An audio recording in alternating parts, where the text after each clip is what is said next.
Yeah, I don't know. I'm just finna go. Like, I'm just finna go. Um, yeah, I hit threes with no eyes. Threes from the ring, no lie. Cross my heart and I die. They don't wanna catch me outside. They see no wave, it's a tie. I couldn't take an L if I tried. Funny when I start trying to play around with them, they really start feeling my vibe. They can't reach where I'm trying to reside. Out of reach if I fall, I'ma die. Yo, what's good? What's happening? We back. Brand new episode of Threes from the Ring podcast. I know it's been a while, but who cares? It's been a lot been going on. But we here, we back. It's your boy Chris J. Got Trail Sav here. Yep. And we got Tyler here. What's going on, everybody? Glad to be back. Tyler sound like he freaking slurring words. He probably off the jiggers, but he's back. He at off an the evil place. retirement home perks. He's back from an evil place. So yeah, it's unfortunate. But we here. We got to talk about the greatest thing in the world right now, which is All Elite Wrestling, because they should have known the competition. And if you ain't All Elite, are you really elite, nigga? Like, you know what it is. So let's go ahead and get into it. AEW All Out pay-per-view. Yeah, it's All Out or All In?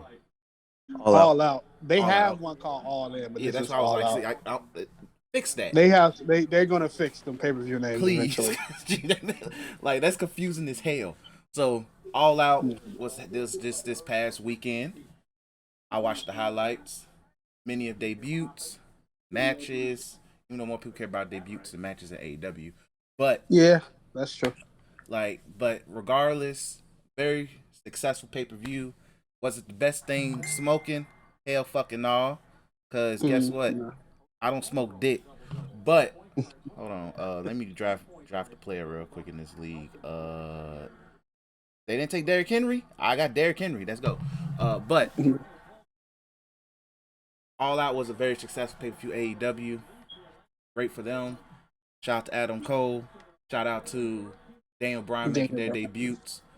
Shout out to all of that good shit. So from there, I'm happy for them as a company being a great number two. Because just like I say with LeBron, it is great to be number two. It is great. Be the best number two you can possibly be. Because regardless, you're not going to beat the big dog.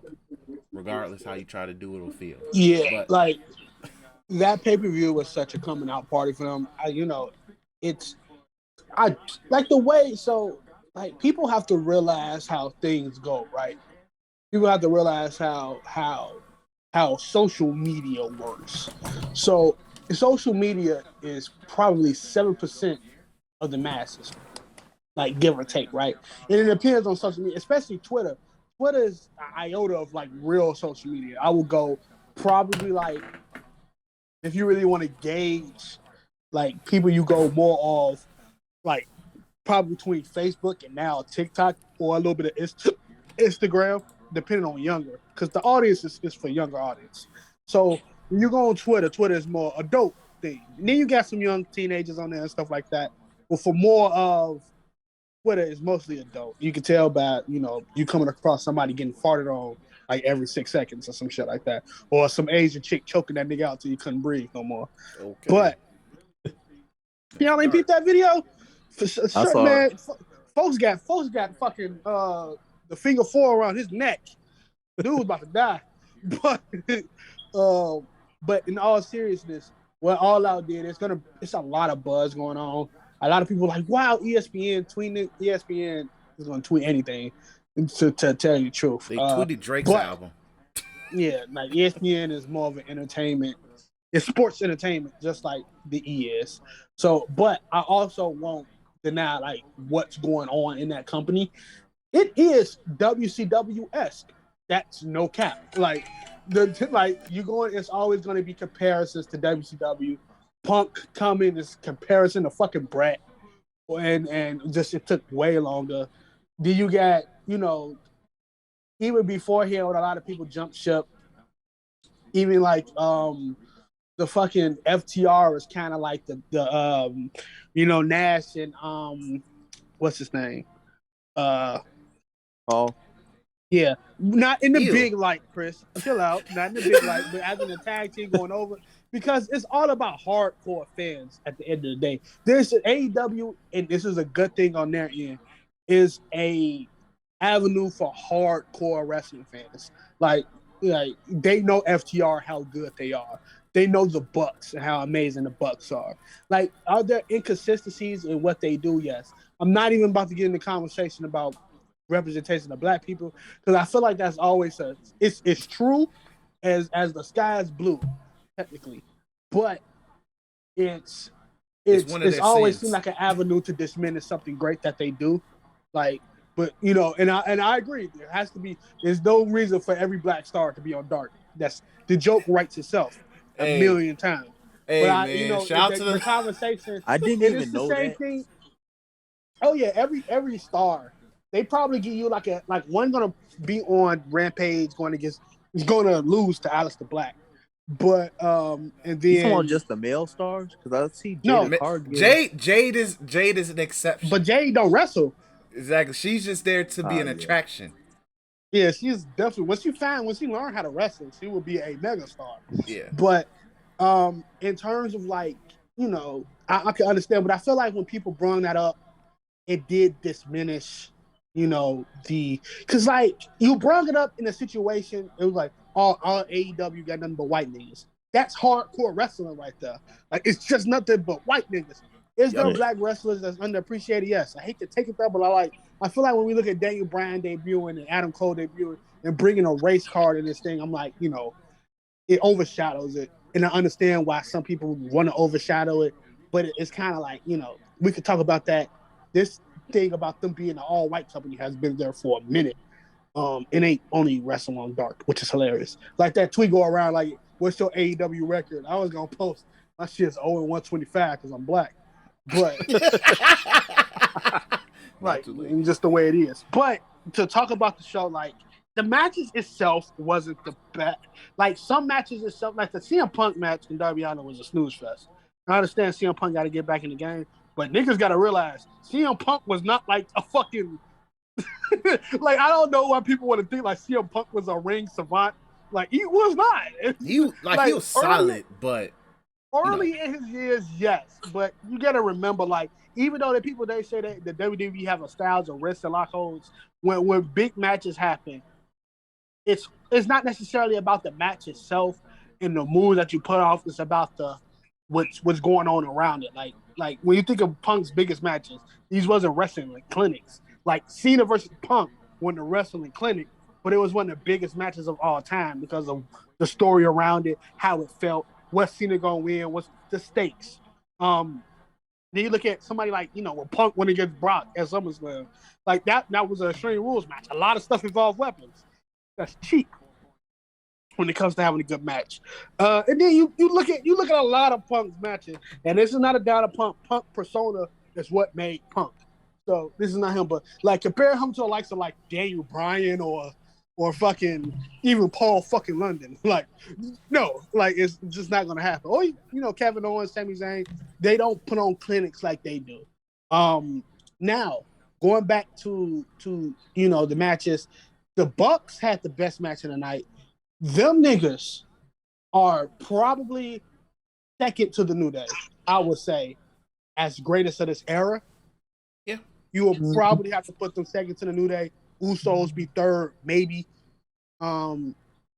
Depending on, you know, because I try to think if I'm biased. The New Day just been perfect throughout the whole entire time of wrestling. The Bucks, you know, damn near the same thing. They just have been perfect. So the New Day and Bucks are just crazy, but the Bucks put on this crazy ass match. You could tell that the Elite is about to start losing their belts. Because the Bucks lost theirs. Given time, Kenny Omega will lose a lot of his belts, and probably to Bryan. He ain't 1, 2, definitely losing that 3. shit to He gonna Hangman eat that Page. pin. Hey, like I've been saying, he better prepare. 1, 2, 3. Like John Cena said, that's all it takes. New No, era. like yeah, no, It's like a new era. it's definitely a new era in the era that just started. But it's definitely not dropping to somebody that's not a WWE name. That's just how you gotta write it. You gotta put it on Bryan. You gotta put it on Punk. As much as Punk say, I don't want to take. You even gotta put it on fucking Adam Cole. Adam Cole. I'll talk about that later, right? Even though he's part of the elite. I'll talk about that later of like how great Adam Cole was presented. But the match, like the Big Show match, sleeper. Britt Baker is one of the best women wrestlers out here, but necessarily her match was decent. It was good. Who else? And who cares about Miro? Like I'll rock the Miro, but he's where he was in a WWE fucking mid card.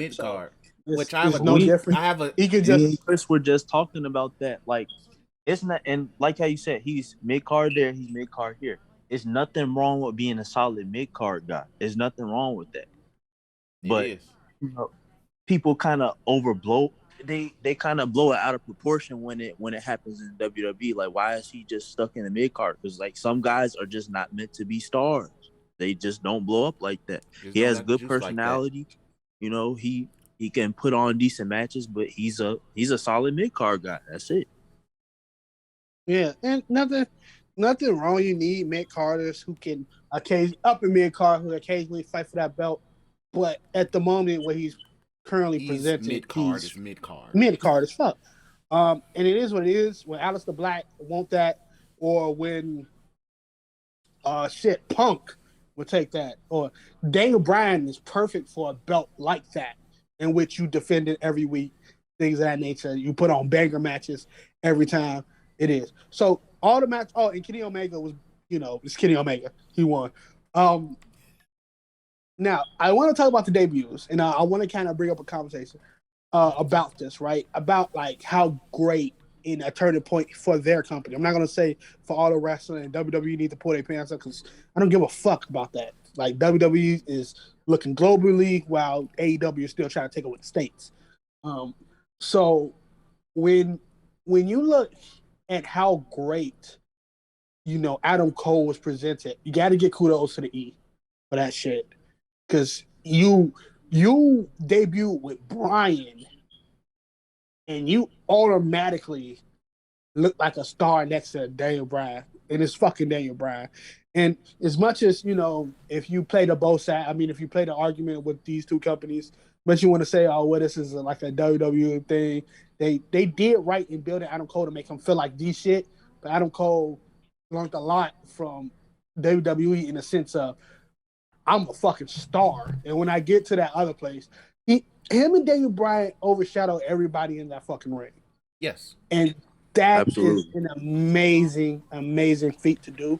I feel like I think, not to cut you off, but just to kind of add on to that, this is the thing I think a lot of people don't understand. The benefit of working in WWE, you learn not just, like they expect you to wrestle. If not, you're going to get better over time. But being an indie guy, you know how to wrestle. Leaving WWE, you're going to be a better entertainer. You're going to know how to just make everything look great on TV. The presentation. You just it's not going to be sloppy no more. That makes sense. Unless you want to do death matches with Jon Moxley, but that's different.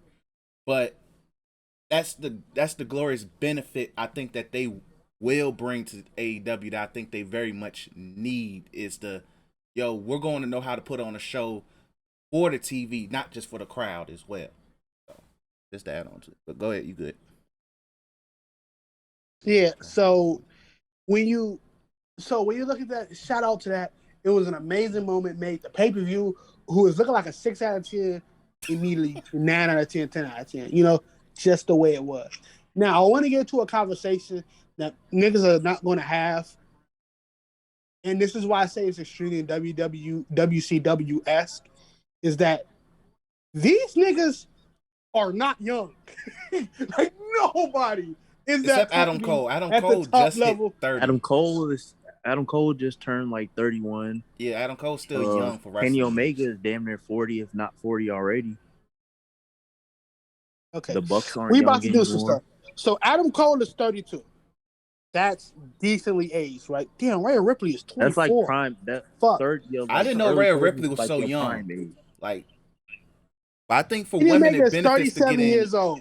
who? Kenny Omega is 37 years old. 10 years from now, when the company is booming at its best, because it take time for shit like this, or 5 years from now, he'll be in his 40s. Kenny Omega, what that's 37. You look at Bryan. Like Daniel he's Bryan, 40. Daniel Bryan hit 40s with the brain of fucking mashed potatoes. I don't even want to look at CM Punk. I ain't even got to look at that shit. Chris CM is Punk is old as 40.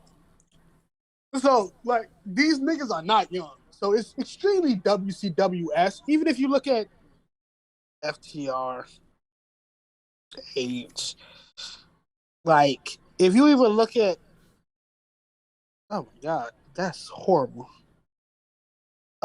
Cash Wilder and all them niggas, like, you look at them, they're not young either. Like, hold on, let me see. May 17, 1987. These people are not young. He's 34. Like, these wrestlers being at the age that they are, you gotta think about this is wrestling years. Like, this is not fucking the other nigga Dax. He 37. So like, these are not like young niggas. Yeah. But they go catch, like, the thing is, if they do it right, when you looking at the derbies, when you looking at the MJF. the MJF is MJF, 25. yeah. I looked up Young Buck, and they gave me Young Buck. He 40. Shout out to Young Buck. Go. So like the Bucks are 36, 36, and the other one is such and such and such and such. Like Cody is Cody 36. Rhodes 36, Jericho is fucking 50, and John Moxley 35. These are not like young Brian Cage niggas. is 37. No, I forgot Brian Cage is with that company. These are Exactly. not young niggas, right? So what happens with this type of situation is that they will get older. WWE does a good job of protecting their talent in the fact that you're not gonna do this high, style, and it bites them in the ass a lot. But you're not gonna do this high octane style, and we can't use you 10 years from now. You know what I mean? That's when Dave Bryan was saying Vince was too protective of me. Like, they was gonna let me go to New Japan and do the New Japan stuff, but he was too protective of me. And because Dave Bryan wants to fucking wrestle. He wants to be Chris Benoit. And Vince don't want another Chris Benoit situation. So in this situation, they're old. But if they can catch that fire and use the young talent, use the older talent, pop up the young, something that WCW had a hard time doing because of egos and shit like that. And egos will run rampant in AEW. And a lot of the people you see now will not be in AEW 2, 3, 4 years from now. Just Maybe a not year. the case that's going to happen. The same things that happened with WCW. And I won't because a lot of people thinking like, oh, you compare WCW, Vince not going to buy this because Tony Khan. Well, I'm not going to say that. Impact. Vince still haven't bought Impact. And that was supposed to be somewhat of a competitor at one time. That wrestling company is still going to survive. Even if it's not on TNT no more, it's still going to survive on another network just because people want, if you can bring 500,000 viewers, people want that on their television. So when you, on a television channel, if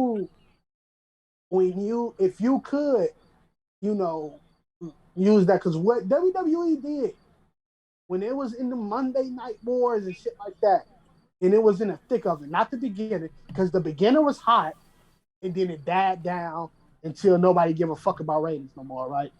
Yep. Until now. But what they did, they scalped a lot of young talent from them niggas. Biggest one being fucking Jericho. When Jericho became a free agent, what they do? They scooped that nigga up. And immediately made him a star in that company. Yep. So, Big Show. We got Big Show in his prime. Paul White. Chris Benoit. a lot of niggas until they had that ugly ass invasion in which they couldn't get the bigger names because egos are ego. But that's what happened. Like that, this and history repeats itself all the time. Is this going to be the especially in end? wrestling. Is this going to be the end times for WWE? No. I think WWE shit is going to smell a lot louder because of AEW. That's a fucking course. Like when there's something so hot, like say for instance, if you are, say for instance, we can relate this to the other thing that we talk about in this podcast, basketball. When you think of an athletic point, that type of point guard always get overshadowed by the next athletic point guard. That's the way it is. Like you start to see what, not even just the next popular point guard. You start to smell the shit of that other point guard. Like when you look at somebody like Russell Westbrook, his flaws because of other great point guards are amplified, and it's just the way it fucking is. Like look at somebody like fucking like how we will never like no, it's because he getting crucified now for some apparent reason. But we used to couldn't talk shit about Curry. Oh my god, fucking Kyrie. Kyrie couldn't even get talked about. Kyrie was bulletproof for a good minute. Yeah. Bulletproof. He had 2-3 years of being bulletproof. But it was until he decided he didn't want to play with Bryan. That's when the shots started. No, it was more. No, even after that, he was definitely more bulletproof after that. Yeah, he was bulletproof after that. It was the Boston situation, then eyes going elsewhere because of Kyrie's injuries and stuff like that, right? Curry still being the best point guard in the league in other situations and all of that. But when you look at those, look at Westbrook. Shit, look at John Wall. Besides the injury, John Wall shit was starting to stink before he got injured, bro. Motherfuckers look like John Wall can't shoot. John Wall can't do this. He can dunk, but can he really do this? Can he lead a team? Like that's just the way it is in sports. So WWE shit is going to stink. Raw is going to be harder to watch because of what's popping in that other company. Yeah. Hello? Daytra, you there? All right, somehow we just lost. Money chasing out the 24/7 championship. Why is they doing this? Why is Alexa Bliss got these psycho powers? Like, you're going to get more of that. Like, you're going to get more of that, and you're going to get this bullshit. But I think what AEW did was good for wrestling as a scope. The last thing that AEW fans want, and the last thing that I don't think AEW, because if they smart, they wouldn't care, but it's to say, okay, let's make this a full-blown war. Because there's a difference when, not even I just say like somebody like Vince be like, oh, we're going to put on the best show, such and such. It's all about making money. The difference when wrestlers take it personal. You know what I mean? There's a lot of crazy fucking promos in WWE. There's a lot of crazy promo guys. Charlotte is a promo savant. Like, niggas, people just don't fucking like her. And it's because of the way she talks and how many brains she learned from her pops, G. So, like, niggas don't like Charlotte. Niggas like Bayley better at what she was years ago. We don't know if we ever gonna see Sasha again. But Becky is the one. Becky is number 2 in terms of stardom in the company. And then in terms of fucking stardom just worldwide, she's probably number fucking 1 when it comes to active roster. And she's a promo savant. So, like, you kind of don't want that. And I would see WWE just too focused on making homegrown talent and doing what you do that got you there. Do you have to change it up a bit? Yes. Like, rematches on Raw kills that fucking show. It just does. It gets unbearable to watch. Just continuously watching rematches, and you ask yourself, why? Or everything gets turned to a fucking tag team. Like, it gets blaring. Like, it's something that you like, well, WWE always did it. We know. But it's going to start shaking more. Like, people are going to complain even more. Even though I'll be like, you just don't watch the shit. Like, I know when I'm about to watch Raw. I know if I'm going to sit there for 3 hours and watch that shit. 9 out of 10, I fucking don't. Same. Catch up. Like, I will know if I'm about to watch my recording of Raw or I'm actually going to watch it, or I'm gonna skim through the parts I want to see. Or I just wait for all the highlights to show up on YouTube at like 11. If that, Twitter highlights is fast. Go through Exactly. that shit. Like I keep up with Raw a lot through Twitter. No, SmackDown. I watch SmackDown not only Yeah, because I'm at SmackDown, work I at actually that take the time. time to watch. I'm at work at that time. Also, like the boys in the party be watching it, so I watch it too. SmackDown is usually really good television. Just like I don't understand why two shows can't coexist like that. Even with something like NXT, with NXT, the new age NXT that people are over.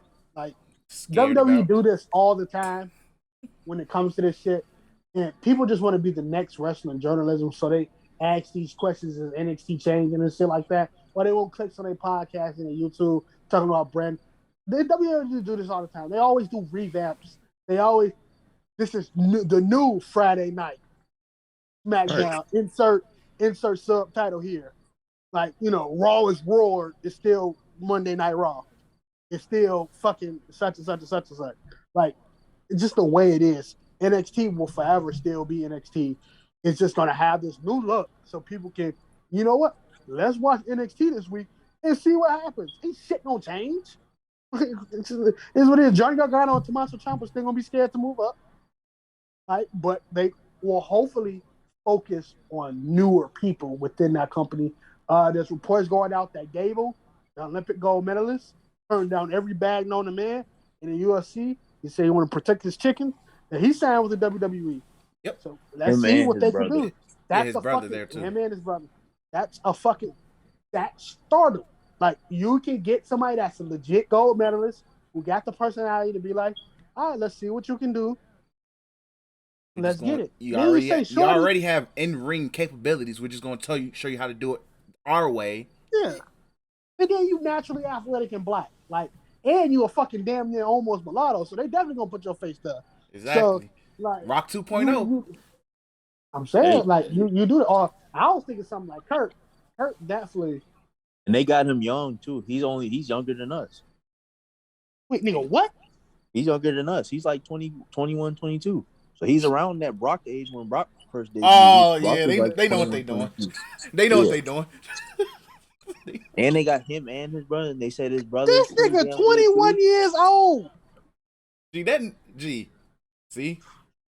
know what they doing. I love my Lord in Christ. Like, man, I love him to death. I'll never. They actually did. They did a good job.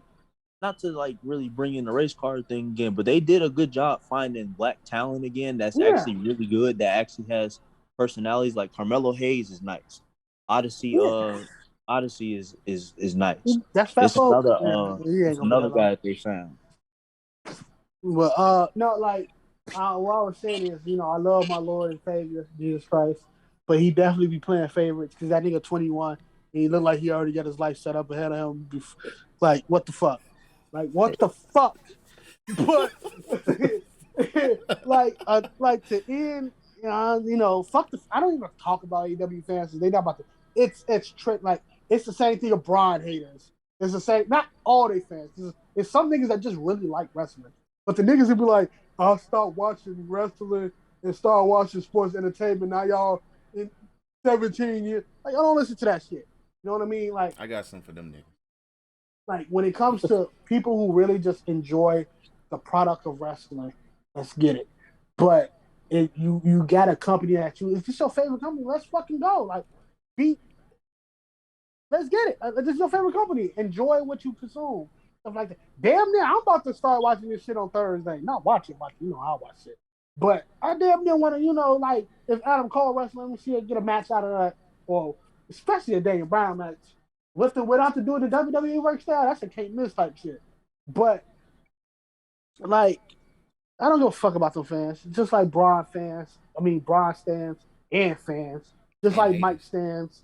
It's just like niggas who don't like Cartoon Network, New Age Cartoon Network. It's just like anime elitists. This is a bunch of neckbeard fuck boys. Like that's it. Like I look at half of these niggas' profile pictures, I'm like, fuck your wife. And she wouldn't even tell you. You wouldn't even have the luxury of being a cuck. Like you wouldn't even have a luxury of being a cuck. You would be If you a want to person call that a luxury. Hey, at least he know what's going on. You gotta find out when you on X videos because she wasn't getting you none in your bathroom, and you see me railing her from behind. That's what you'll see. You'll see Trail Sav, a slightly overweight black man doing what you couldn't do because all you care about is AEW and WWE feud. But that's all I gotta say. Y'all can cook from Yeah, there. the rap. Yeah, well, Tyler, you go ahead and I'll wrap it up. Um. Oh, another one of the pickups that they had. They picked up Ruby Soho Oh Oh yeah. yeah, from dang, Don't I You Hey, forgot. Riot. I Megan. think that Hey, was a good move, hey, and they you had talk her about a as the women's April star to right win the there, match. bro. Look, look, look. Hey, That's a star. don't fumble that. WWE tweaked. They tweaked. They missed out on that. I'm not even gonna cap. Yeah, hey, AEW, get that women's division together because that's somebody who could carry your division until Jade is Trade the ready. fuck out of it. Or you got Kiera Hogan, but she's part of AEW UPN right now, so you know, Well, UPN, be that way. But go ahead, Tyler. but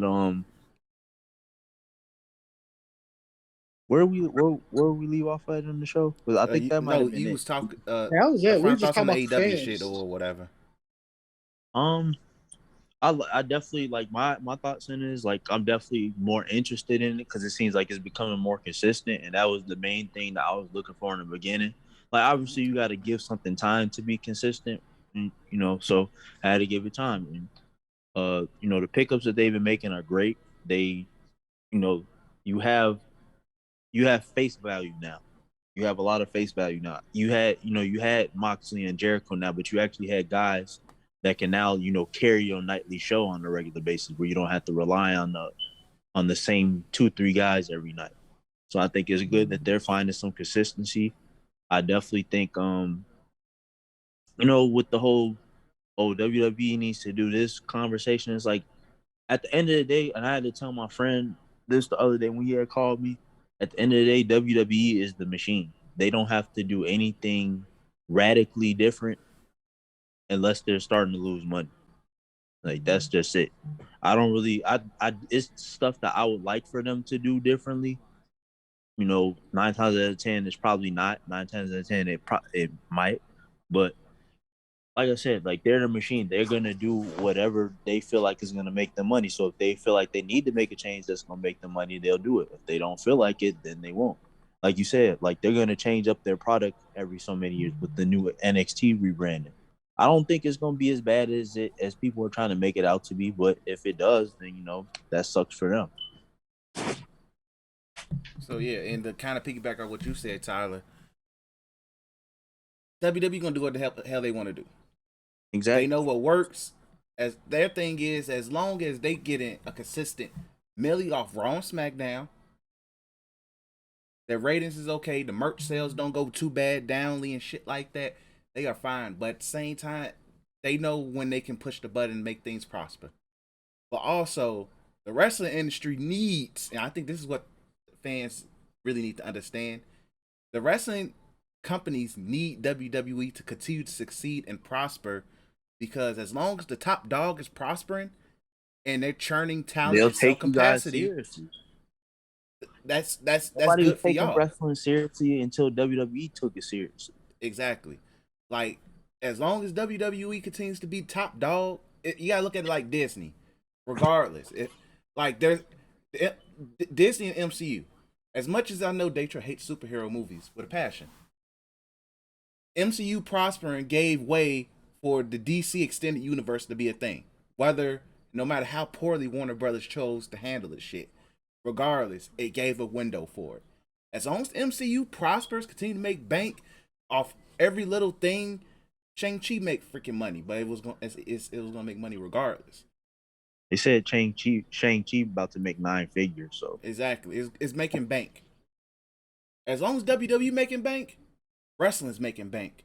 As long as WWE continuously gets ratings, AEW, Impact, all the other niggas are gonna get ratings because it's good for wrestling. It's good for the product. It's good for the culture of wrestling. You need WWE to prosper for everything else to prosper. It's like if the mountaintop crumbles, the whole mountain's fucked. Think of it like that. So yeah, But anyway, they wrap this up. My issues with the Especially when fans. it comes to these TV deals and stuff. Because imagine if WWE just USA and Fox is like, fuck it, we don't want you guys anymore, and nobody else decides to pick you up, and it just that hurts everybody else. You think Exactly. Impact already doesn't have a TV deal like that no more? They definitely not going to get one. But they NWA can is if not they going to wanted get to. It one. just depends. They can. I think it just They depends. can, but I'm just It's saying, like, if rest of WWE the, was like, to, okay, to so with if it was to just fail for with the them, it TV hurts shit, everybody else. so with the TV shit, this is what people got to understand. A smidget of me knowing how TV works, just a smidget of my knowledge from my schooling and shit like that. Don't ask, don't just know. Way TV works. Streaming is a thing, right? Just like us with video Yep. games. Streaming is a thing. So if you can get anything that can get you 100,000 viewers, 200,000 viewers on a night like fucking at 6 o'clock on a fucking Thursday, they will take you. Now, if a show on a 6 o'clock, like MTV won't take it because on Wednesday it's the challenge doing more than everybody else. The challenge So shits on MTV don't need everybody, it. and the challenge is this season's a little mid, and they still So shitting on like the everybody. challenge is shit. Or if you look at like fucking Cartoon Network, hey, bring back the OGD shows, these shows. Like, why would I do that while Amazing War and Gumball and Teen Titans Go? We do the reruns and marathons every fucking week, and we get 600 million viewers every day. There was a time when Gumball, when Impact was on Spike TV, there was a time when midday Gumball was hitting more ratings than Impact. So this also shows how much ratings don't give a fuck. But that's just how it is. The same thing with like the UFC. Like, you think fucking Fight Nights is doing crazy amount of numbers where half of us watch that shit illegally and the other half watch that shit on ESPN Plus? No, it's doing moderate numbers, but ESPN got that shit right there because what else can be right here? We're not about to play fucking junior baseball. Ain't nobody gonna watch that shit. So like, as much as like, would they be able to find a whole like AEW if TNT stopped their contract now? AEW will be on. Fuck it, they're still the same. It's still Time Warner, but it will be on TBS. It'll be on Destination America.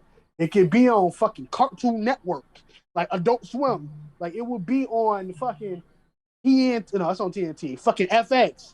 Like this shit. It'll be on HBO Max. They will have their own streaming service. It will go the New Japan route. Like, it will always survive because of it has a way. I mean, it is something that people will. Wrestling fans, most of these niggas are old, and most of these niggas are cultists. Like, WWE has a lot of reason. Raw, SmackDown still do these numbers. WWE has a lot of old fans who still tune into this shit day in, day out. They tell their grandkids, "Come on, let's watch the SmackDown. Let's watch some Raw." Woody. So like, this shit is always going to be popular. Now, is it a renaissance? Yeah, it definitely is. But for right now, like, I don't think nothing's ever going to happen, especially with, like, I don't see AEW in any time in the future ever going to be in a situation where they're fucked. Will the ratings get low? Of course. Did they hit their peaks? Maybe. But like, I don't think it ever be in a situation like the way it is. The big dog always going to overshadow them, though. Yes. Motherfuckers probably think AEW is still WWE. Like, a lot of niggas, it was funny. They were It's like, so literally a Will, is it's some Punk gonna people be that on do it Raw? for real. If y'all was to see the fucking tweets I was looking at, is Punk Will when they what Punk at? I thought Punk was back. Like, motherfuckers don't know about this shit. Like, geez, like literally this, and that just shows how the casual fan is. That's the casual fan. So it is what it is. But yeah. But regardless, I just need the fans to shut the fuck up. I'm coming for y'all fades because some of y'all acting like y'all like this. The one person I'm disappointed to, I know Baki gonna listen to this. I want you on this podcast one day. I'm disappointed in you because you grew up. Not gonna put your age out there, but you grew up in the Monday Night Wars, and you had the nerve to compare AEW to WCW. No, in terms of in-ring product, WCW was some slow, maniacal ass wrestling outside the cruiserweights. No, and I'm watching WCW right now, unfortunately. No, I'm disappointed in you the most, G. But fuck a lot of these AEW fans. Shout out to the cool ones and all that, y'all my niggas and all of that. But and I also I'm gonna keep it 100% buck with you, bro. I am not missing another AEW Chicago show. Oh I'm yeah, keeping a. yeah, I'm bro. gonna No, have I to was bring about a to get to gun. that. They I was about to get to that. That's gonna be You their remember staple town. remember my homie Jeremiah who did the episode with us Yeah, last year? He yeah. invited me to go to the Friday night show, G, and I had to work. I was Dumbass. mad. I was Oh, like, fuck off. G, Yo, yo, you he get my hit crown G. He Saturday. hit I me don't want to up. hear it. No, he hit me up mid route. So I was already like, shit. I couldn't leave. It was I was already stuck. So I was hurt. I was really hurt. But like, Yo ass wild, yeah, bro. G, I am trust never. me. Them tickets I be wanted to fucking go. cheap. $25, bro. I ain't I never know. missing that shit. I wanted to go, so I know I would take that L. But he was also supposed to be on the pod with us, but we'll get him on next week. But yeah. I was low key disappointed. But I don't want to miss another Chicago show because they know they doing their thing and it's just the support.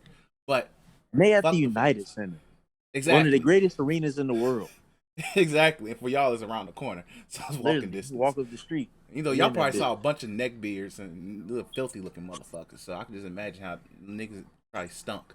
And But I ain't even gonna cut. I started because they said no Ubers or nothing was around that time. Like after All Out, I thought about like, bro, if I just go up there ski masked up, hey, G, you could have look, robbed some niggas. You could have robbed some look, niggas. act like I got a little thing on me. Like y'all in Chicago now, playboy. Like, Exactly, man. Need that. You thought it was cute around here, nigga? Up there, shit, nigga. Give me that Sting shirt, nigga. Fuck out of here. But shout out to AW. Tyler, run through the highlights of WWE this past week.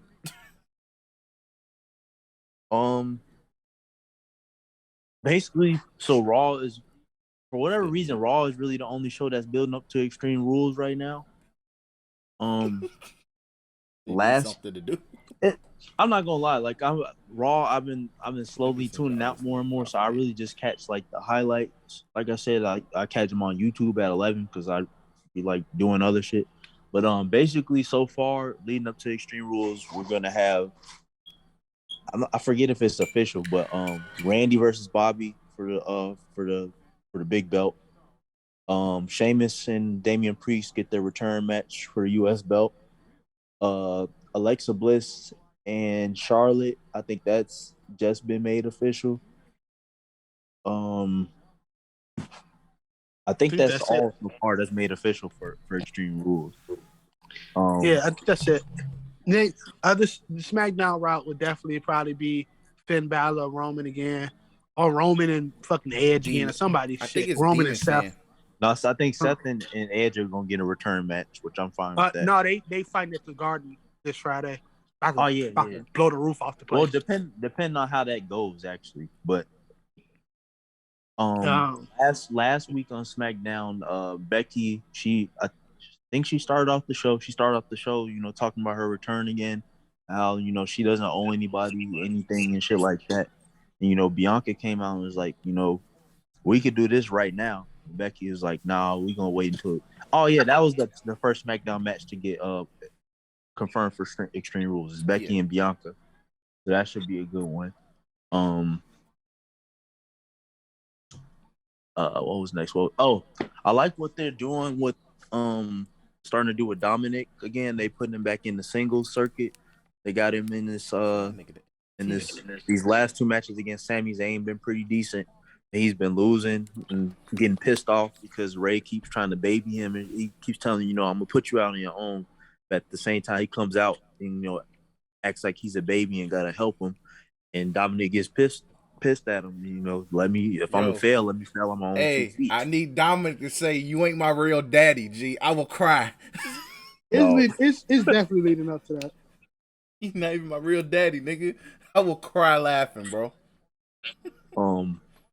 Yeah, Sami Zayn has beat him 2 times in a row. I think they've doing a good job of slowly building Dominic in different ways, like how they slowly built him up as a tag team competitor, now rebuilding him as a singles competitor. So I like what they're doing with Dominic so far. I think the opening was last week was the Usos and the Street Profits. They had a pretty good match. I can't wait for them to chop it up again. I've been waiting for them to get into the ring with each other.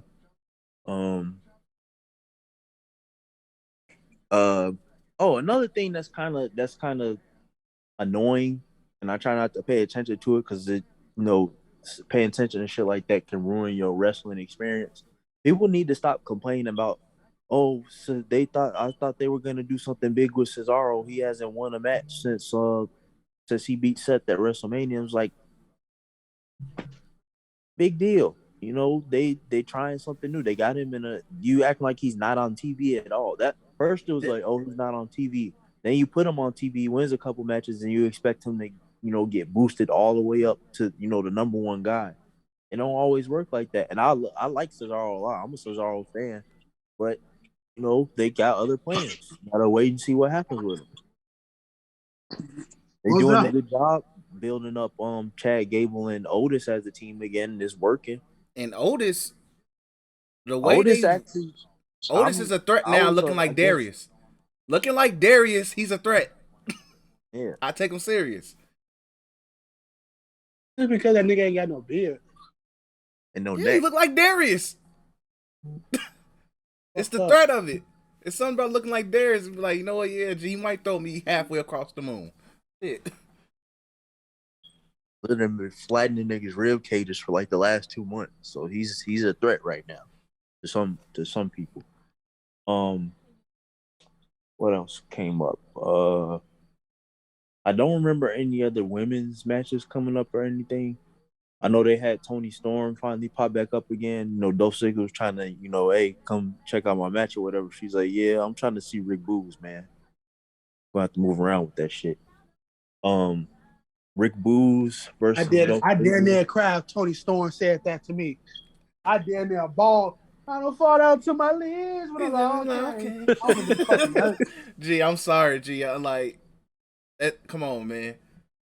Oh, shout out to whoever tweeted when Bayley and Toni Storm finally hit the ring together and they showed the ring collapse. Bro, that's gonna be a fucking thunderclap. Oh my god.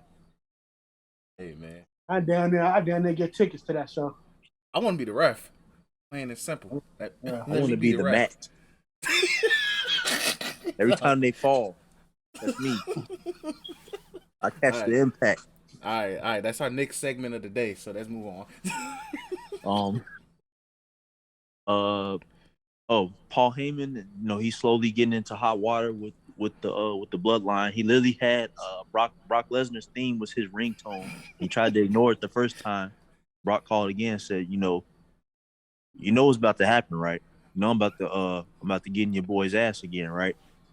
Paul was like, yeah, we'll set something. I'll see you next Friday. And then Big E, he snuck around. He was the janitor, and he pulled up with the briefcase again, just maniacally laughing at Paul Heyman. It was hilarious. The way Big E and Caleb Braxton been pulling up on him has been so funny.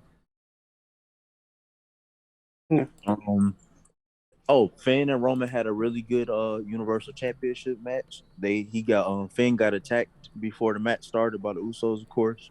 He toughed it out and still put on a pretty good match. Roman won, of course, but at the end they did a slight tease to the Demon gimmick coming back.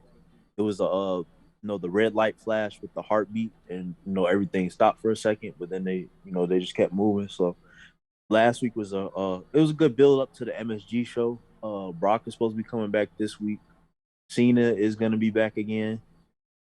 Like you said, Edge versus Seth. That's going to be another slapper match. I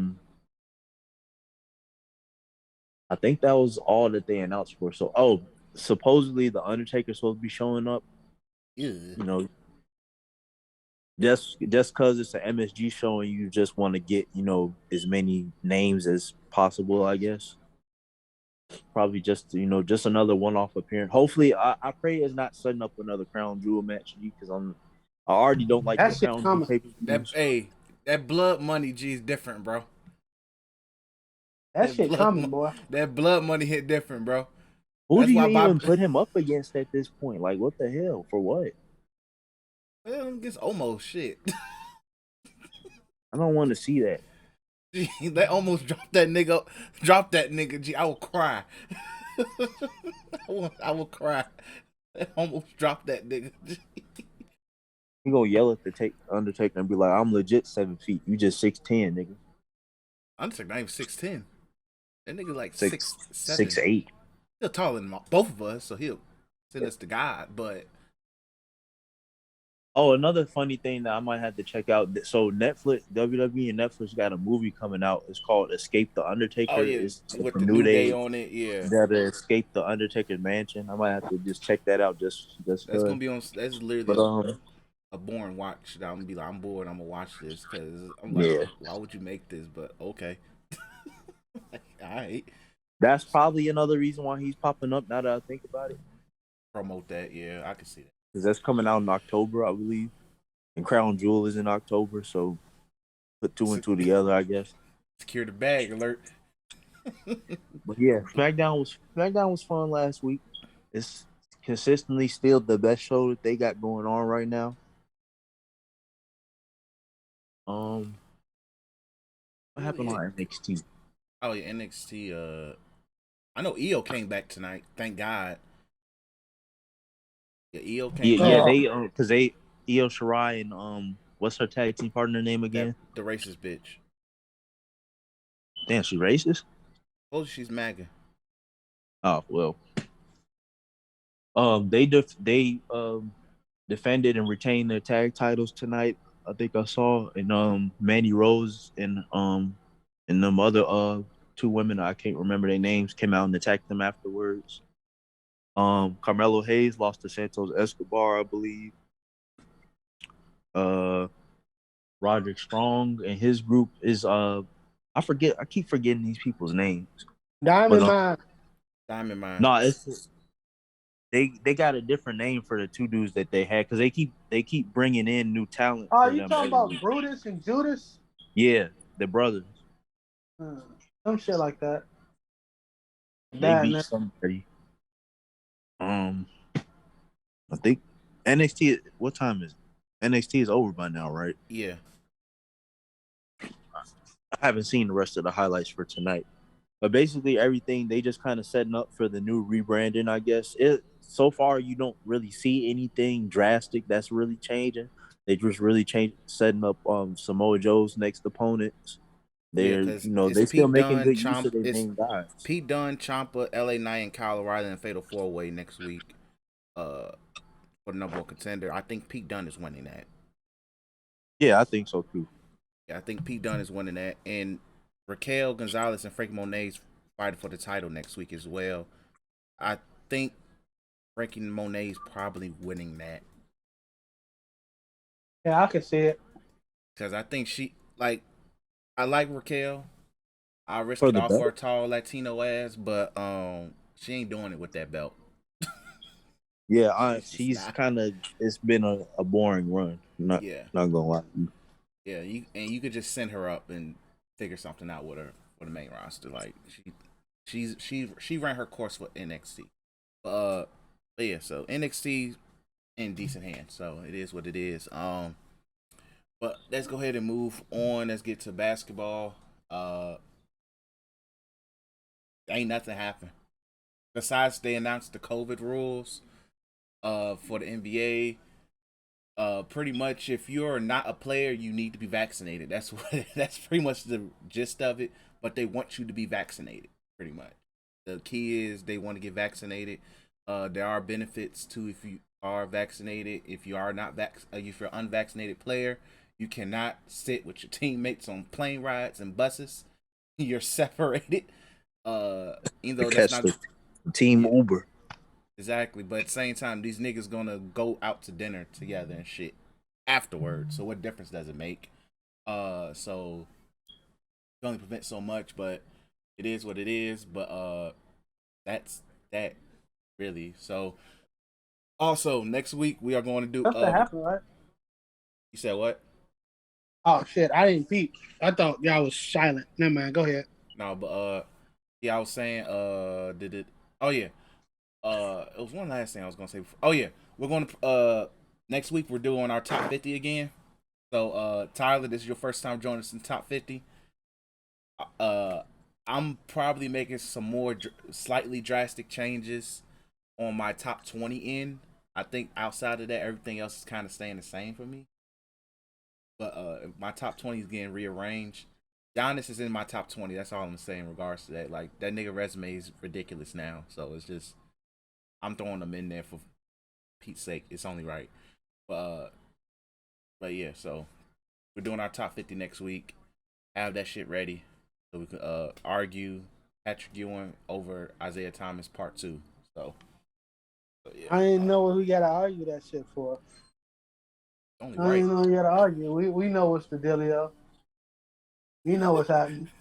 Hey man. We real ballers know. It's all about real ball. Real And then the hoopers biggest know. plot twist is gonna be when Tyler throws in motherfucking puts Hakeem in the top 3 and say he's better than Kareem. I'm gonna be like, all right, nigga. All right, bro. Makes you think I'm gonna be the one to say that. I don't know. I don't know. I never asked you who your top 5 is, and I just never bothered to ask. So, but we'll save for the pod next week. Yeah, I'll let you know. Save for the pod next week. I already know who's going to say something wild. I don't think it's going to be me. Look, man.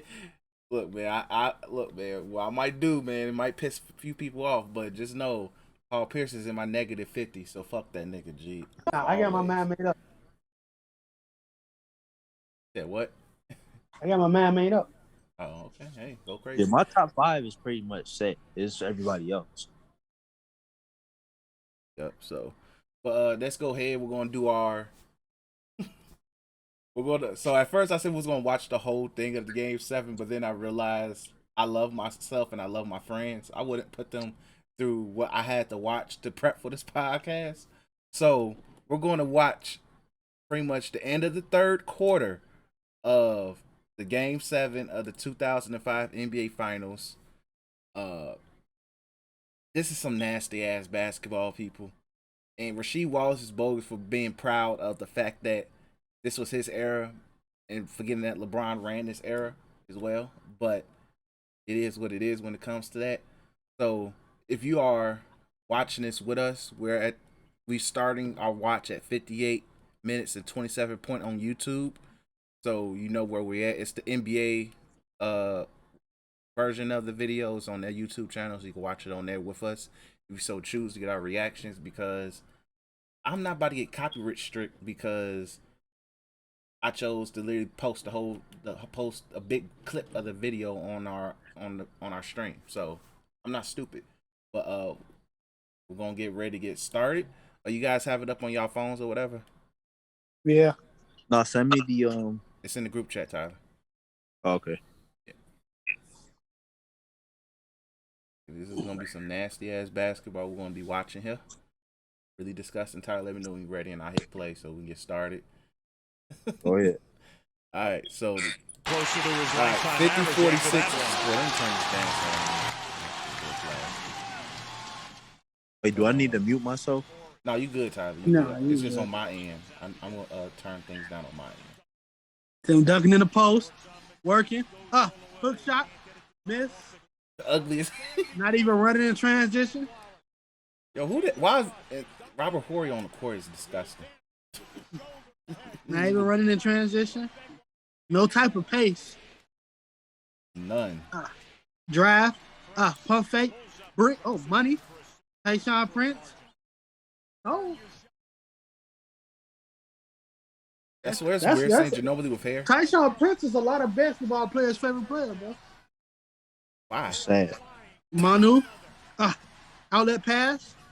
Robert Horry. He's like, it's not the last shot, so I ain't got to do this. Bruce Bowen. In. Timmy. Foul. Fouled the hell out of some Duncan.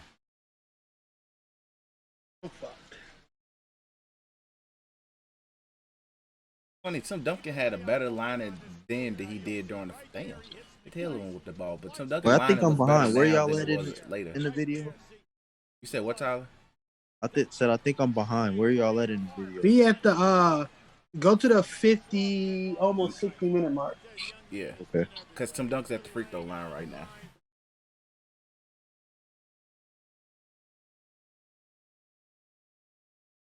It's funny because literally this could have been the Pacers versus the Spurs.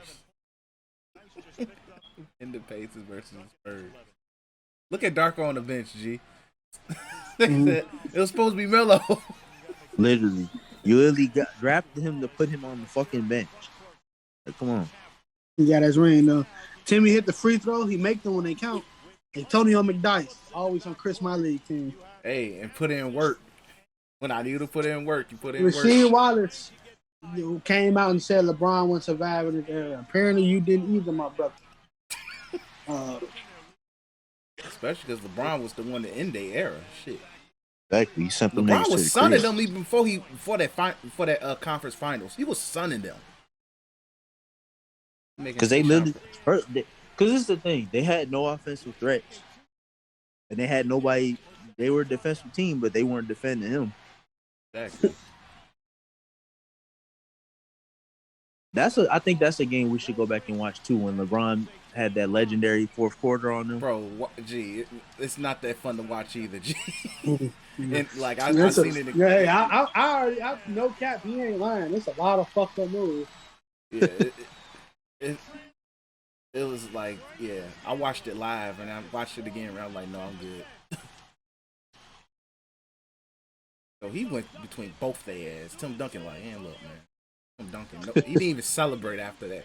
He's like, another day in office. Duncan without the lining, at the line. Like I said, his line looks better here than it did in the finals against the Heat. Look how big them fucking shorts are. Disgusting. Shit. was this before Adidas took over? This is before, I think. So this is when they had the Reebok. Bro, I hated the Reebok jersey. Them bitches shiny. Yeah, they were shiny and glistening. I was like, gee, like why was that cool? Tim Duncan worst enemy. The fucking referee called a foul on that clean ass box. Well, Brett Barry's on the court, G. That was a clean block.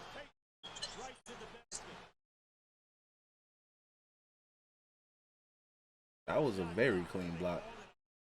Skinny ass braids he got in his disrespectful as hell. Hey, would y'all roast me if I came over y'all crib with braids? Yes. Alright. That's because I never seen you with braids before. Dude, you can find a picture. It's probably still on my Facebook, but I didn't delete it. You can. It is there. I know. I have brought it up countless times. Definitely did. You probably wouldn't be the worst person we seen with braids. Nick probably top 5. Funny. Oh, it's another guy. Me and Chris, we all three of us know him. Oh, yeah. You're right. Yeah, you're not wrong. Nigga walked into the job with them 05 Madden braids. Definitely did. Yo, that bank shot by Tim Duncan. Fundamentally correct.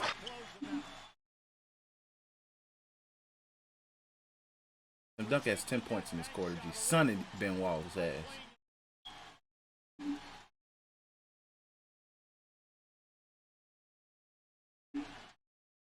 See, Muggs will sit there and be like, why they let that Robert Horry switch to Rip Hamilton? Why did they let that switch? And that was a horrible mid-range shot. Like, you got Robert Horry and go to the lane. Tim Duncan, like, yeah, I don't care if Ben Wallace is defensive player of the year. Give him that work. Okay.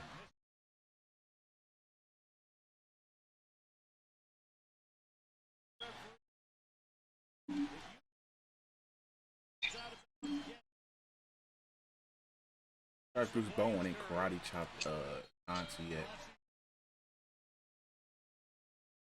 Funny thing is, I keep seeing them. They keep doing these cutaways where Bruce Bowen and Chauncey are right next to each other. Why they look like each other's variants?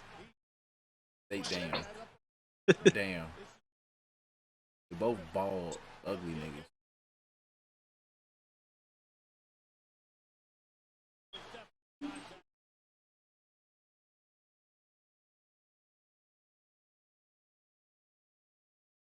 Pop look clean Well, cut. man who wanted to score, name somebody that stopped. Because I haven't seen.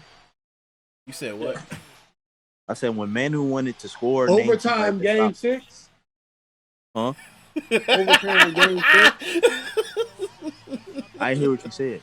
Overtime game 6. Oh well. Oh, and a free throw, by the way. He missed the game-winning free throw. I love Manu, bro. This shit. Yo, Manu literally bet money. Yo, they let Manu come in and dunk on that. Hey, but young Manu was a different breed. Young Manu was that nigga. Still my favorite international player. Yeah. These announcers ass. Mama, there goes that man. After Tim Duncan hit a swagger What the hell was that? post.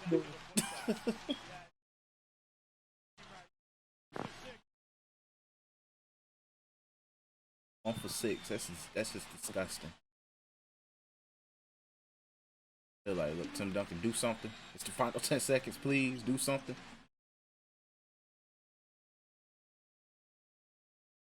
Tim Duncan, like, look, he is fouling the hell out of me, bro.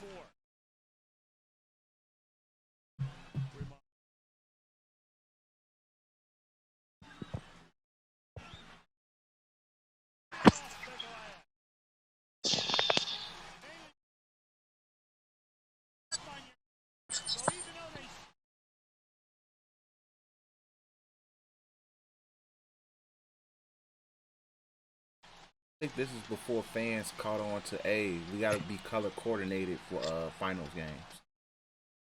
Motherfuckers coming after work. That too. Work shirted up and shit. Let me put this jersey over my button up. Ugly as hell. Disgusting. I wouldn't even let you in the arena if I was security guard. All right. Will that person sit there and say, look, I am a millionaire. You're going to let me in.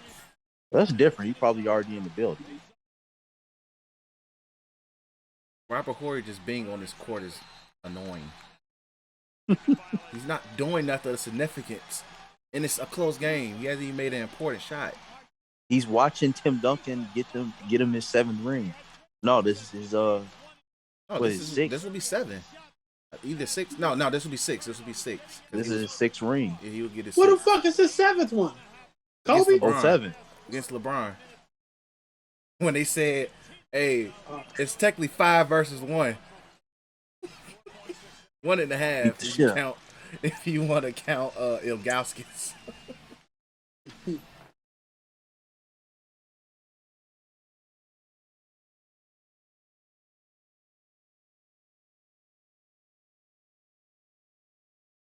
He would do that. The funny thing is, Tony Parker would do that on 2K.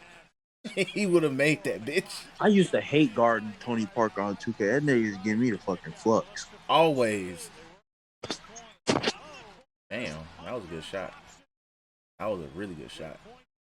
Like, guarding him used to make me think the game was broken for real. Because that shit was so annoying. Like, when the computer used Tony Parker, I'm like, that dude be cooking. Like, yeah, I'm gonna let the computer get cooked. I'm not gonna stress out my thumbs.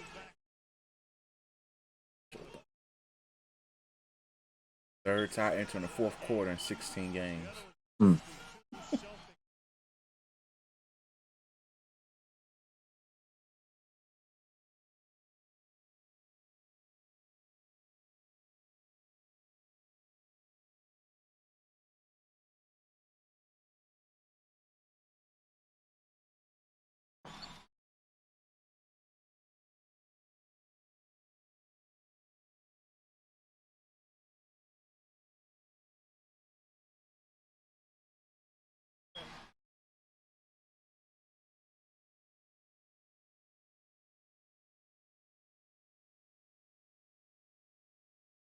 I ain't nothing new.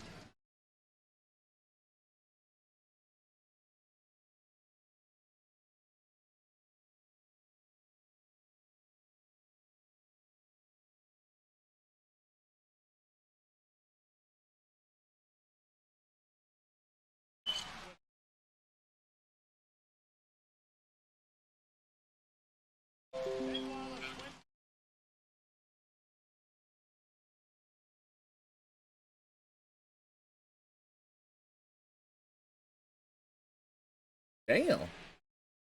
What? That pick that he set on Manu. Knocked that nigga on his ass.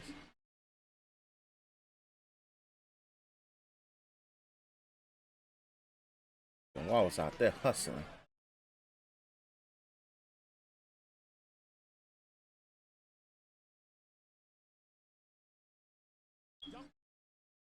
And Tim Duncan dunked that bitch, man. How are you gonna see that, man? It was the right play to do. The folks not even in that. Oh well, that's the Barry guy. So I'm pretty sure he's been in these situations. But he's not even standing up. He just yeah. That's my boy.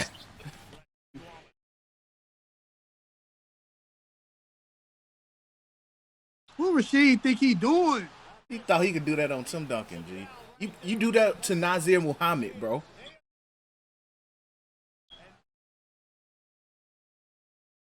Greg Popovich is like a cyst. Fucked up, man.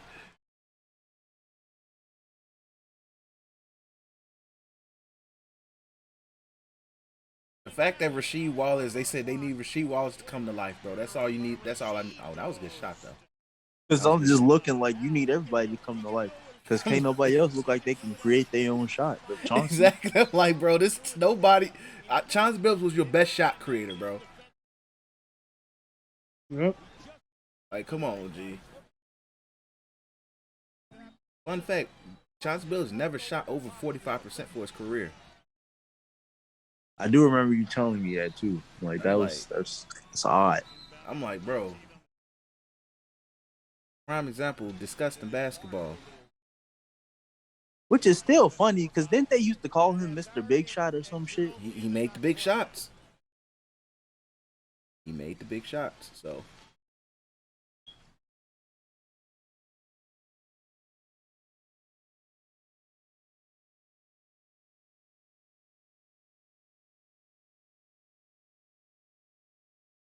Yo, Manu coming in just yamming niggas, G, is funny as hell. That nigga get down in the lane saying, all right, bro, I got y'all. Man, this shit for like 40 minutes. I know. This is us, G. You think I want us to come y'all for an hour or 45 minutes of this? The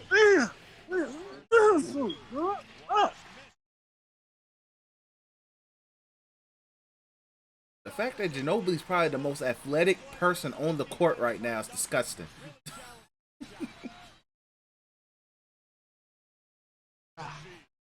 Back Tim Duncan, backing down on Rasheed Wallace.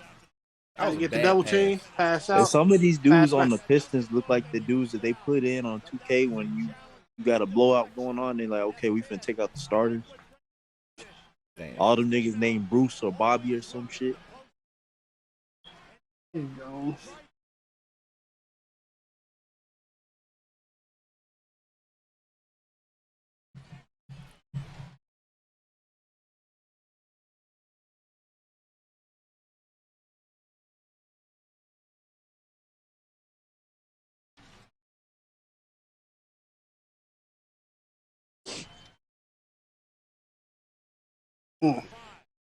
Rich Hamilton, size up. Good ass defense. Have to pass it out. That's a 2K shot right there.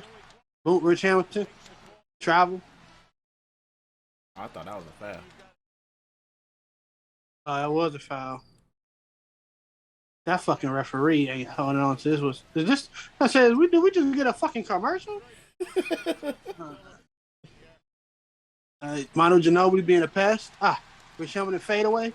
Rick. Oh, yeah, this is about to be some disgusting basketball for the Spurs. G, Tim Duncan out on the court. This shit says 59-59. And it's the fourth quarter. Damn, Tyler, you behind. It's 59-61. You're a little behind, Tyler, but it's okay. Hey, Robert Horry did something. Big shot Bob, bro. I'm playing with folks. He was wide the hell open. Man, imagine two of your biggest stars that's not even in the game right now. It's just Manu and the rest of the unit. In the fourth quarter with 8 minutes left. And you down by 4. But like, what the fuck? That's how much Greg Popovich trusted them, though.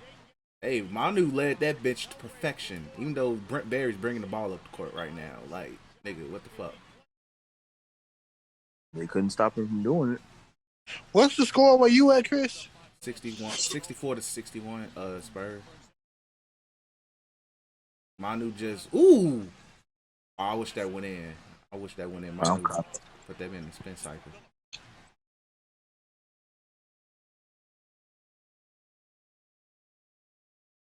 Let me know when y'all get to. Well, Chris, let me know when you get to the Nair's Muhammad block.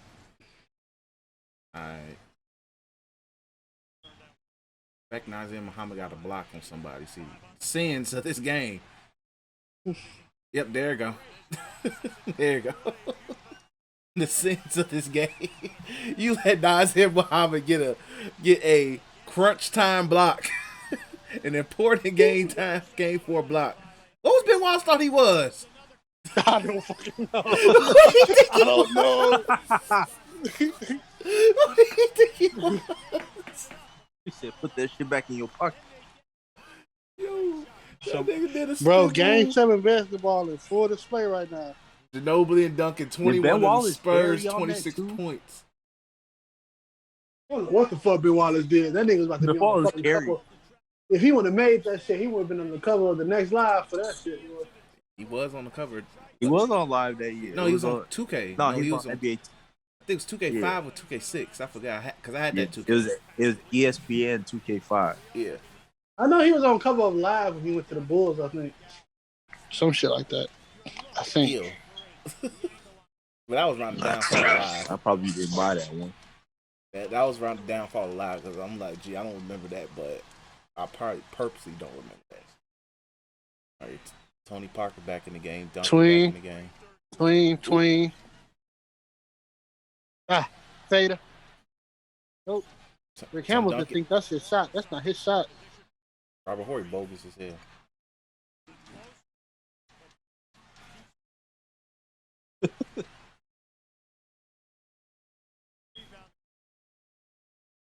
And Tim Duncan literally running the offense for the post. That was a good pass to Bruce Bowen too. That's right. That's his shot too, right there in the corner.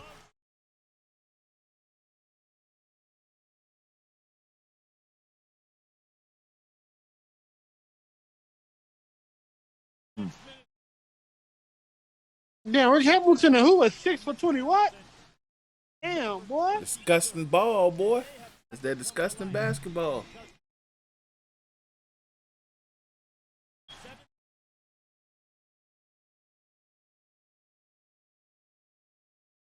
Good ass defense, Robert Horry. Good defense.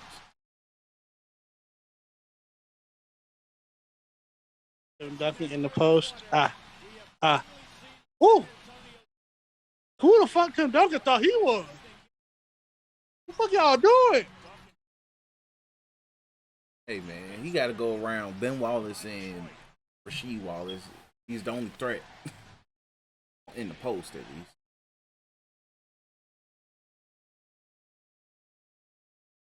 least. Wow, that was money.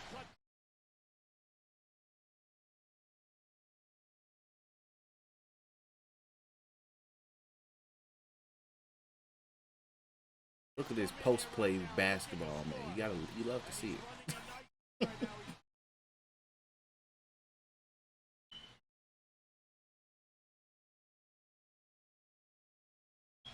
Damn, how you airball that shit, Tony? That's the second air ball he shot from that round. Yo, this nigga Robert Horry, nicknamed Mr. Intangible. That's disrespectful to Tim Duncan. Tim Duncan, the big fundamental. This man Mr. Intangibles. He got the intangibles of the game. And God, man. I'm pretty sure that nigga dead that they showing on the screen right now.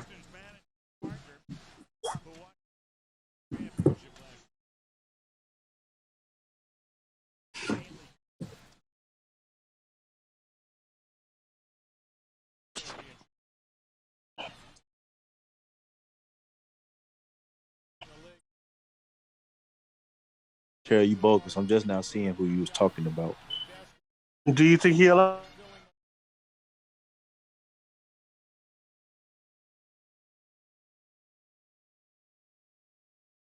Rasheed Wallace 6 points, 3 for 4. The rest of the team 0 points, 0 for 6.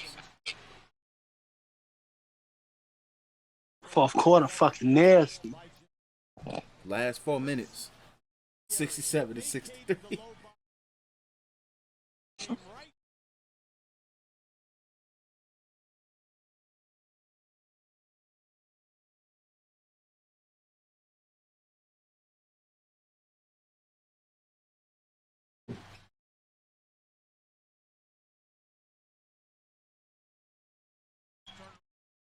Yeah, McDice out. McDice is the better post player, so you can't rely on Ben Wallace right now to just put it the game.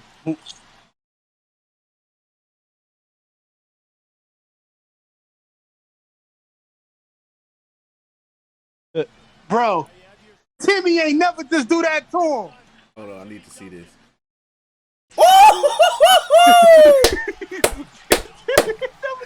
He ain't never just smacked that bitch. Yo, Tim Duncan said, "Hey man," he said, "Hey man, I could do it." Hey man, I gotta try it on 2K one time for the fun time. That's Oh, a Tim folks, he Duncan just shot. He smacked actually, that bitch. that's a Tim Nigga. Duncan shot though. He had a bit of a history hidden from there. Man, what? I never would have thought I've that would have seen been a Tim Duncan shot. Yeah, I've seen him hit them shots plenty of times. And then his form for a big guy is low key perfect from those corner shots. He big fundamental, but shit. Yeah. Duncan and Ginobili just cooking these niggas. This is why you need some type of offense. You could be the greatest defensive team all you want. If you can't score, it don't mean shit. At all.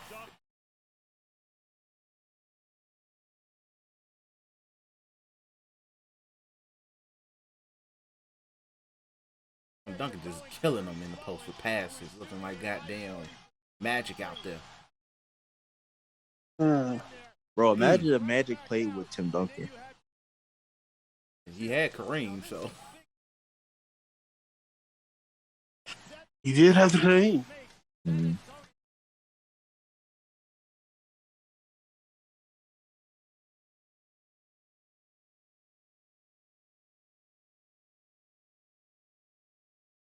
Tayshaun Prince, like, I can't believe this shit. Tayshaun Prince is part of the reason why they losing. He can't.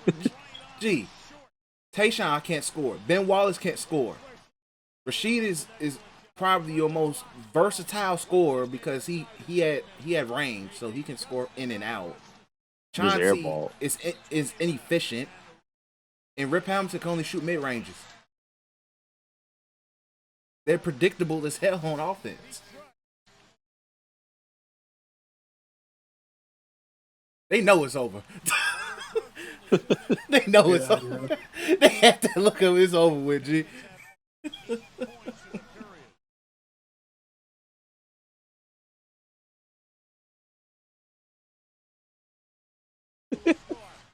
Look at the bench. It's disgusting. Fader. Tim Duncan tried to hit a running fadeaway, bro. You practice that shot? Yeah, Tim Duncan wild. Like, yeah, just do it for fun.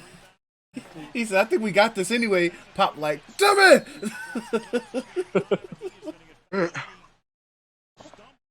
I think we got this, Pop. He's like, no, it's not the right thing to do. Chauncey fake hurt now. But some of these, I saw basketball shoes back then were thick as shit. Right, fat ass Adidas shoes. I used to hate wearing Adidas shoes back in the day. Adidas basketball shoes were thick as hell back then too. I ain't gonna cap. Even some of Nike shoes back then were thick. They were heavy like bricks. That's why I'm like, basketball shoes came a long way. Even some Nikes felt pretty kind of heavy sometimes. Like, it really wasn't until Kobe's when basketball shoes, like when Nike went, Kobe went to Nike, when basketball shoes started getting somewhat lighter. Mm-hmm.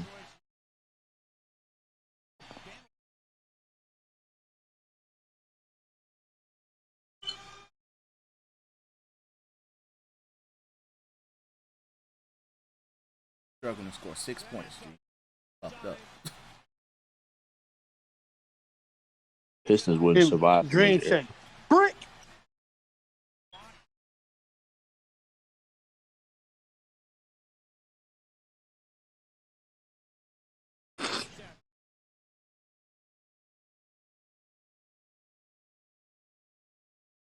Gee, Robert Horry got a clutch charge. Yo, Robert Horry got a clutch charge. G. Bro, I'll tell you one of the most clutchest players known to man, bro. He just It's just his passive, bro. He know when to be clutch. How do Got you that get gene. that? Intuition is the like, I gotta get right here. Let me get the charge. All right, It's stop gonna be a moving my clutch play. feet now. They took Bruce Bowen out to put Brent Berry out there. Yeah, G, you know, Pop knew what the drill was. Like,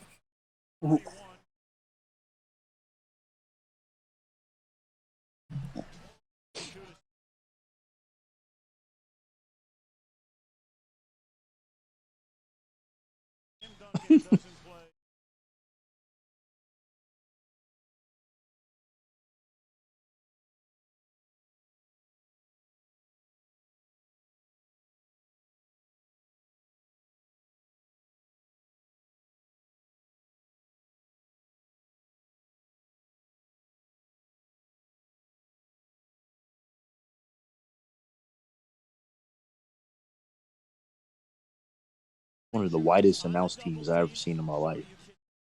Hubie Brown is decent in terms of talking about the game, but Al Michaels can get the hell on. Al Michaels is supposed to be doing football. G, like what do you know about fucking basketball? G?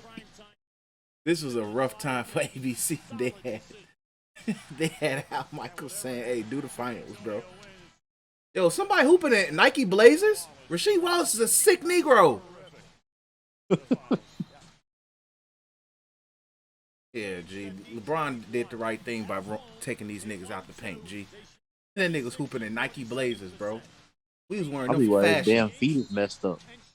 Bad feet ass niggas. We was wearing Nike Blazers for fashion. That's why he airballed them shots. He ain't had no lift. Nigga wearing fucking 1980 basketball shoes, bro. Hey, that's another thing, bro. Larry Bird used to hoop in them flat ass Converse. He was giving niggas 40. No, And no, 50 that was rebounds. Jerry Weston and I was hooping in them flat ass Converse. That Magic and them had the slightly better ones. Slightly better. Mm-hmm. They was still flat. I seen them. Yeah, I'm surprised Mike was hooping niggas up in Jordan 1s. Shit. Jordan 1s probably had more cushion. Still a fucking flat ass shoe. Exactly. Like, gee. I wouldn't hoop in them now. Hey, shout out to the mid range, G.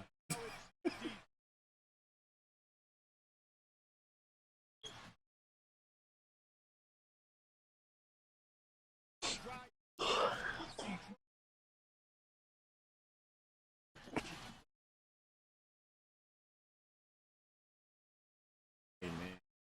I foul Tim Duncan, G. Foul Tim Duncan like that was a smart thing to do. Now, Prince's head big as hell.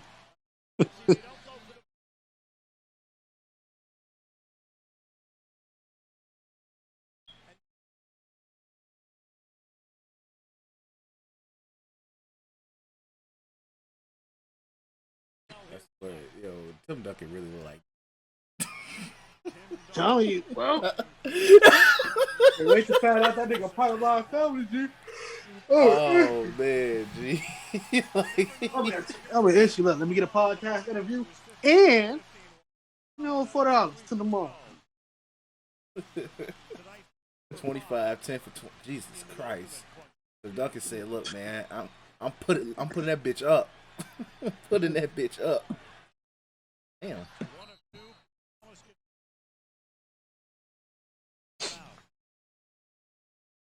Larry Brown gonna be like, "Look, I know I fucked up,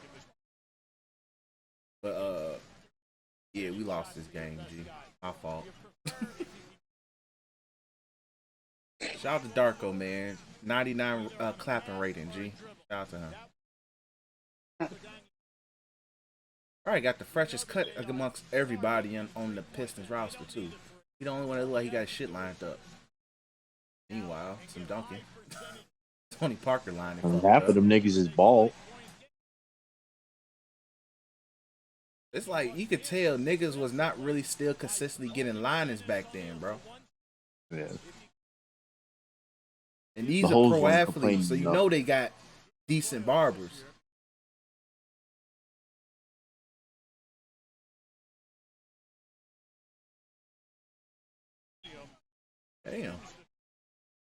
Damn, they shut down the 3. They said, look, nigga, you gonna have to drive on us, nigga. Not a black person in sight. Bro, all these big ass dress pants. It's 2005, bro. It's disgusting. 2005.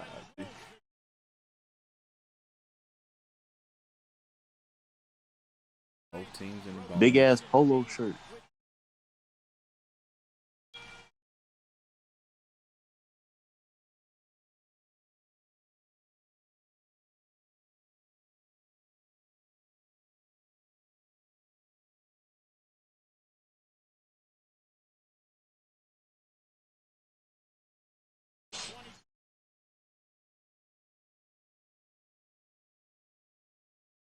Damn, yeah, it's over with. He let Bruce Bowen send your shit.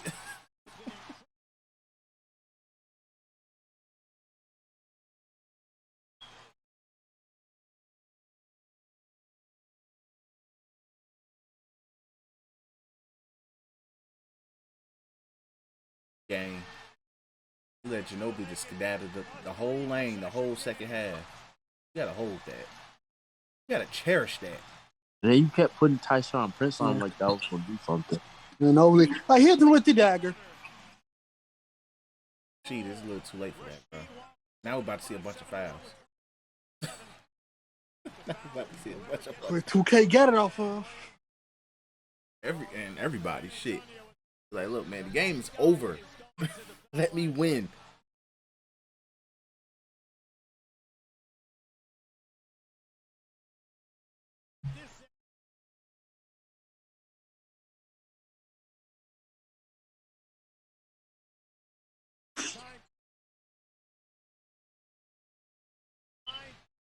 Yeah, he's like, fuck out of here, Chauncey. Big shot my ass. Dang, that's Ginobili's first free throw attempt.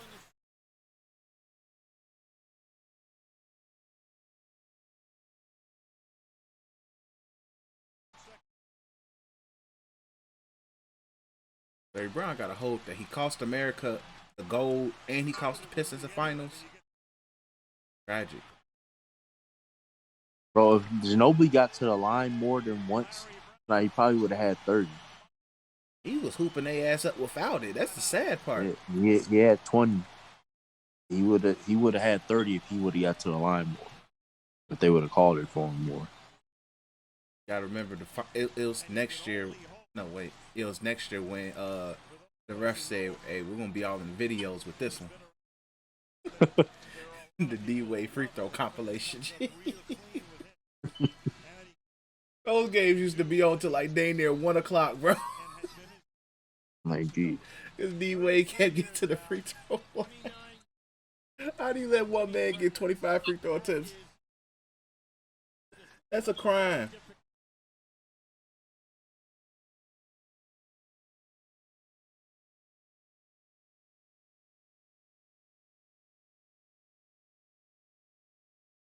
Some Duncan telling Larry Brown.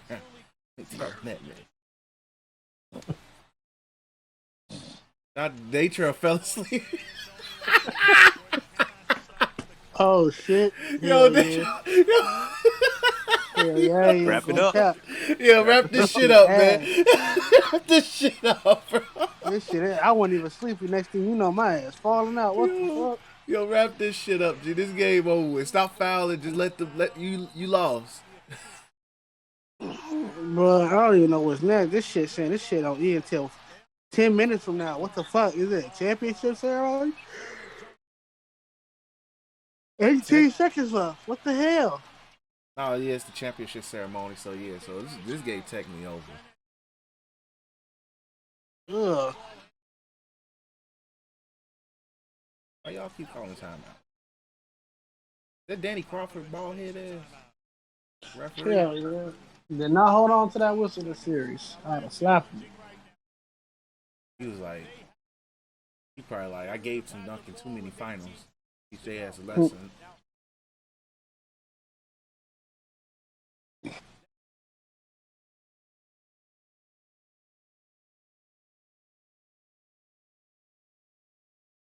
Oh, they didn't have challenges yet then, I think. Or did they? Yeah. No, challenges didn't come in until like a year or two ago. Yeah. No, like no referee challenges. I mean, like replays. I mean. Oh. They might have.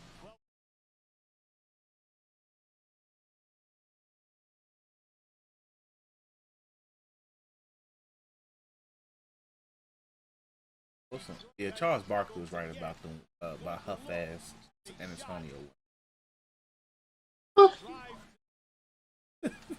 He was right. He was.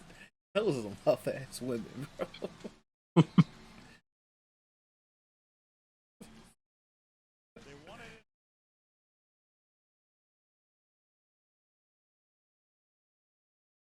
Hey, niggas either had tight ass braids, unkept afros, or just bald.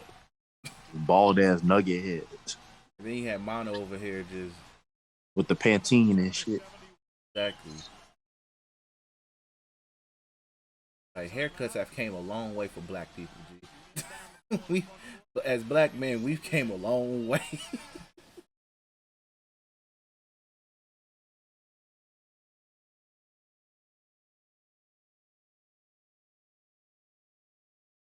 You just fouled freaking Robert Horry this game over. Yeah, we're wrapping this shit up, man. Hey, look, we already know the Spurs won. We already know the Spurs won this shit. Get the Pistons to oblivion. Exactly, G. Like that shit. But anyway, so what we learned was 2005 basketball was just nasty. What else can we add to that? Nothing else really add. That shit was some nasty basketball to watch. I don't know what. You need a score. You said what? You need a fucking score. You need a shot creator. I swear the Pistons did not have a shot creator. The Pistons are really lucky Shaq and Kobe hated each other. They are lucky that Shaq and Kobe hated each other. And that series just confirmed how much they really needed Melo. They confirmed you needed Melo. Like they needed Melo badly then. So because they couldn't do shit. But let's go ahead and wrap this shit up. We appreciate you guys. Y'all still there? Yeah. Oh, okay. But yeah, so let's wrap this up. We appreciate you guys for listening. As always, make sure you follow us on Twitter at Threes from the Ring. At Threes from the Ring for all our wrestling, basketball takes, especially as the NBA season gets closer. We'll start doing our previews, but next week we're doing our top 50 players, and we'll go on from there. Subscribe to the YouTube page, like, comment, subscribe. If you listen to the podcast on SoundCloud, Spotify, Apple Pod, keep subscribing, keep following, keep listening, all of that good stuff. We appreciate it, all the support, especially on SoundCloud, because SoundCloud has been going freaking crazy lately. Keep supporting in that way. We appreciate you guys for listening, and peace.